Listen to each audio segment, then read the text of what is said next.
Well, it's certainly getting a lot dark in the mornings. I guess we'll be trying to save some daylight soon, much to the dismay of the local farmers. Anyway, let's get into a nearly daylight savings beer review. Guys, welcome back to Beer Reviews with BeerSarge. Well, I can tell you that the days are getting a lot shorter. Yeah, it's pretty dark when I kick off for work in the morning. So that means that winter is approaching. Just about time to put the curtains down on the bar again and make it nice and warm inside in the cold. Warm inside in the cold. But anyway, that's another story. Got a decent beer review for you today.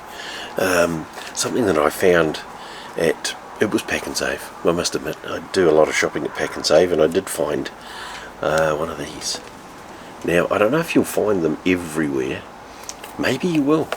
It's an XPA. It's a Coopers Brewery XPA. Yeah, I found it and I thought, oh, I like those Coopers brews. I think I'll try this one. So this is an XPA. What does it run at? It's a 5.2. It's in a 375ml can. So yeah, you're getting a little bit more per can than your standard 330s. You're actually getting the other 45ml, which is, like in the grand scheme of things, not a lot. But over a period of time, that's quite a bit. So this is Coopers XPA. It says this smooth and well-balanced extra pale ale is full of fresh citra hop flavours. Cooper's unique flavour and cloudy appearance derives from our brewing method of top fermentation, followed by national conditioning. That is what's running in the country at the moment, national conditioning. But this is natural conditioning. A small amount of yeast is added to our beer just before packaging to enable a secondary fermentation in the can, which carbonates the beer and enhances the flavour. That's interesting, that they put yeast into the can to create a secondary fermentation. When I was doing the home brews, my secondary fermentation, did I do that? I can't remember. But basically, maybe you did. I don't know. I can't remember. But what it would do is the yeast would then react with any other sugars that are in the brew itself. And gas off. Now, if they're doing that just prior to packaging inside the can, then that will produce the carbonation that you require, therefore not putting CO2 into the beer. So these are can fermented XPAs. So it's not going to be, I'm just going to invert it because obviously that stuff's going to settle over time. Not that this has been kicking around for a hell of a lot of time. It does say best after the 19th of August 2022. It's well after that. So I don't know, maybe these have been stuck in the can at that point. They've worked out when it's going to be the best after, and then they distribute them from there. I would assume that's what they do, because you can't leave it up to the individual consumer to look at that and go, oh, I should not drink that until after that date. So yeah, anyway, waffle, I'm going to chuck it in a can. Or I'm going to take it out of a can actually and put it in a glass. So, got a glass. I'm going to put this can conditioned XPA in this glass. You can see there's a few chunks of stuff coming out of there. It'll be all the bits and pieces that they put in there, like the flavour.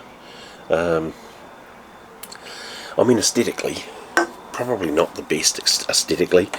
So pouring it in a glass is not going to be your friend, especially if you're one of these people that likes a nice clean beer. You probably want to drink it straight out of the can. But then the next best thing to beer is glass, so they say. Well, it was an old advertising thing. There you go, there's your beer, and those bits floating in it, we like to call them flavour. So sniff wise, oh, that's got a very, very nice sniff. It's got a very nice sniff in there. Yep, it does have a homebrew type smell, which is generally a yeasty sort of smell. So I can smell the yeast in there, but I can also smell the citrus in the background. thought that was citrus in the background, but it's not, because that would have been perfect timing, but it's not. Yeah, so a little bit of a citrus smell. The yeast smell is more prominent than the citrus, and there's probably a hint, just that much of a smell of malt. Anyway, let's have a crack at this 5.2 XPA from Mr. Cooper and his family from Australia.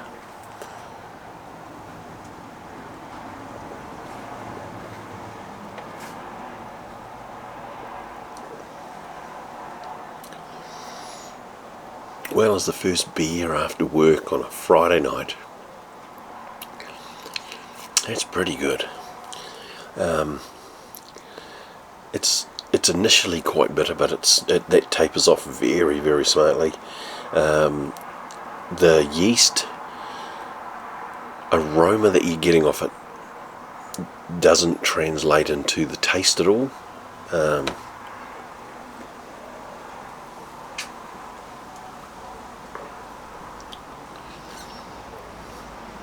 In fact, it's a very, very, like, it's an XPA, but it's got so much flavour and so much body in there that you can't really tell that it's an XPA. It's pretty good, like pretty damn good actually.